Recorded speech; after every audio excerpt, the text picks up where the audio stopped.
방사청은 이 세부적인 내용을 얘기를 하기 전에 아까 발표하면서 마지막에 하셨던 말씀, 업무를 좀 조정하고 소속을 바꾸자 이 얘기하셨어요? 네. 그거 조금 자세히 얘기해 보실래요? 또 저기 국방부에서 섭섭해 하실 것 같은데.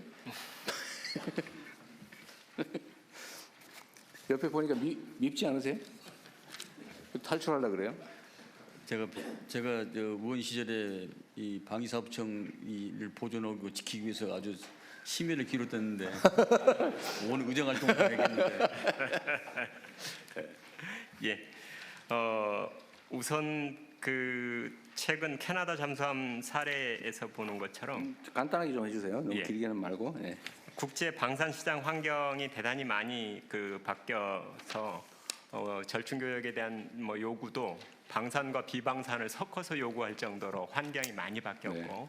그런 그 국제 환경 변화에 대해서 국가 전 역량이 집결되어야 되는 필요가 있는데 네. 이걸 지금은 비서실장님을 여기 전략 특사로 임명해서 이 변화 환경에 적응을 하고 있지만 이게 언제까지나 지속적 체계적으로 이렇게 대응하기는 어려운 것이기 때문에 네. 상시적 조직 체계 개편이 필요하지 않겠냐 하는 것이고요. 네. 그리고 처음에 방사청 출범은 사실은 획득을 중점적으로 조직이 편성됐는데 이제는 국정과제 자체가 방산 4강에 맞춰질 정도로 큰 패러다임 전환이 있기 때문에 그 패러다임에 맞는 행정 개편이 필요하겠다. 그렇다고 한다면 차제에 여기 차로 승격해서 전 부처에 대한 조정과 역량 결집 이런 게 하게 했으면 좋겠다는 것이고요. 네.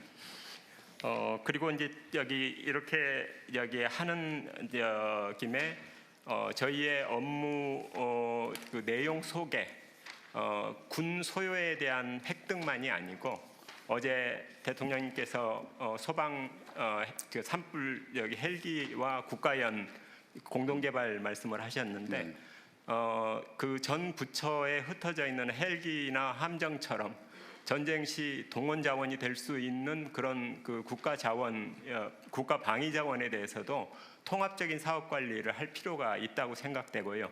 그런 통합적인 사업 관리를 한다면 국가연과의 공동개발 문제는 자연스럽게 해소되는 문제라고 생각을 합니다. 그래서 기능적으로는 그런 그 전 부처의 획득 그 사업에 대한 통합적 관리라는 측면 그리고 방산 역량을 획기적으로 늘리는 네. 그런 측면에서 말씀드리는 겁니다. 핵심은 이게 국방부 산하의 방위사업청은 무기 조달, 예. 구매, 조달 이런 예. 것만 주로 했는데 예. 이제는 연구개발 또 협업. 원래 획득 속에는 구매와 연구 개발을 다 합쳐서 획득이라고 하고요.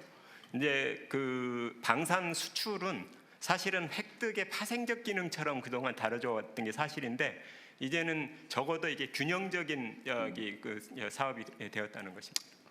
내부 토론 안 해보셨죠? 내부 토론 아직 안 해봤습니다. 제가 처음 듣는 이야기인데요. 방사청장님 좀 미움받으실 것 같아요. 사실 방위사업청은 획득 예전에 린다김 등 여러 가지 방산 비리 때문에 방위사업청이 2006년도에 출범을 했는데 그때 획득과 R&D 연구 개발이 양대 축이었습니다. 근데 R&D 연구 개발을 지난 정부에서 국방부로 그걸 가지고 올라간 걸 제가 그걸 막았었거든요. 그러면 이게 방위사업청이 껍데기가 되기 때문에 R&D 연구 개발을 가지고 오면은 또 다른 제2의 비리 사건이 터질 수 있다. 그래서 그건 안 된다. 방위사업청에다 놓는 게 맞다.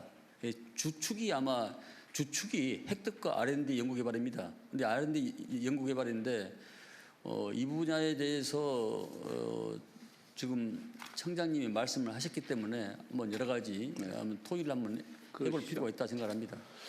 그러니까요. 오늘 여기서 결정 날 건 아니고 일종의 제안이니까 한번 고민을 해보는데 지금 이게 이제 방사청이나 국방부 단위에서 처리가 안 돼서 지금 비서실장을 방위산업 특사로 해가지고 지금 대외 거래, 대외 무기거래 분야는 좀 일종의 협의랄까 뭐 이런 걸 하고 있는 중인데 이게 지금 그러니까 국방부의 단독 사업을 하기는 너무 광범위하다 업무가 그런 얘기죠. 예.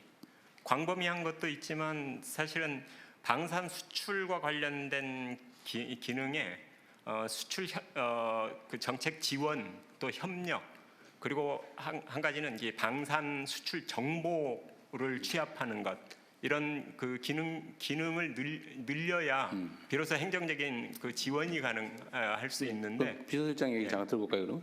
네, 뭐 지금 이제 예전에 방위산업은 무기를 사고 팔는 요 단순한 관계에서 이제 국제 시장이 엄청 많은 비용을 들여서 우리가 무기를 판매하려고 하고 있는데 반대급부로서 경제적 지원이라든지 산업 수출이라든지 이렇게 복합적으로 논의되고 있는 게 사실입니다. 그래서 그런 부분에 여러 가지 환경이 좀 달라지기 때문에 국방부 장관님과도 충분히 좀 논의해서 네. 향후에 좀 고민해 볼 필요가 있다고 생각합니다.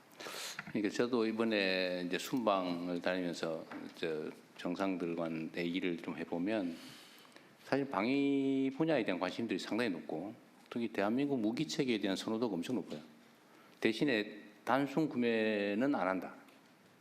뭐 대체적으로 당연히 현지 생산해라, 대응 구매해라.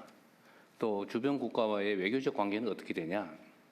예를 들면 뭐 사거리 문제는 어떻게 해결할 거냐 등등 매우 복합적이더라고 보니까 만들어 파는 정도가 아니고 하여튼 외교부 그다음에 산업부 왜냐하면 그쪽이 현지 뭐 산업 기술 지원을 해줘야 되기 때문에 하여튼 그런 복합적인 요소가 있긴 한 것 같아요. 그렇습니다. 예.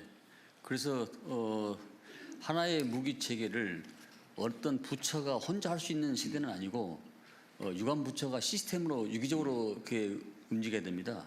예컨대 만약에 청장님이 한 생각대로 된다 하더라도 각 정부의 각국에 나가 있는 무관들의 여러 가지 정보 첩보를 그게 집약하지 않으면은 이게 생산할 수가 없는 그런 부분도 있기 때문에 여러 가지 다부처가 같이 해야 될 사항이라고 생각합니다. 논의를 한번 해보십시오. 그러니까 지금 방사청의 업무가 지금 재편돼야 된다고 얘기하시는 거잖아요. 그렇습니다. 그죠? 예. 그 실제 지금 장관님 말씀에 뭐 깊이 공감하고요. 그 뭐 무관 정보 뭐 이런 것들도 같이 공유해야 된다고 생각을 하는데 중요한 건 제가 청장으로 와서 보니까 방산진흥본부를 만들자고 하는 제안을 했는데 결과가 직원 2명 늘려주는 걸로 끝났습니다. 그 이런 뭐 방산진흥본부가 왜 필요하냐? 그러니까 그 근본적으로 이 틀 자체를 크게 생각하지 않으면 공무원 증언해달라는 식의 요구처럼 듣습니다. 그런데 이건 그 조직 전체 측면에서의 기능적 보강이고 부처 간의 다부처 간의 협업을 어떻게 끌어내느냐, 그걸 어떻게 조정하느냐 그 차원에서 문제를 봐야 된다는 겁니다. 이 문제는 뭐 이 정도 하고요. 비서실장께서 사실 실제 총괄이니까 나중에 한번 국방부하고 같이 한번 의논을 해보시죠. 네, 알겠습니다. 네.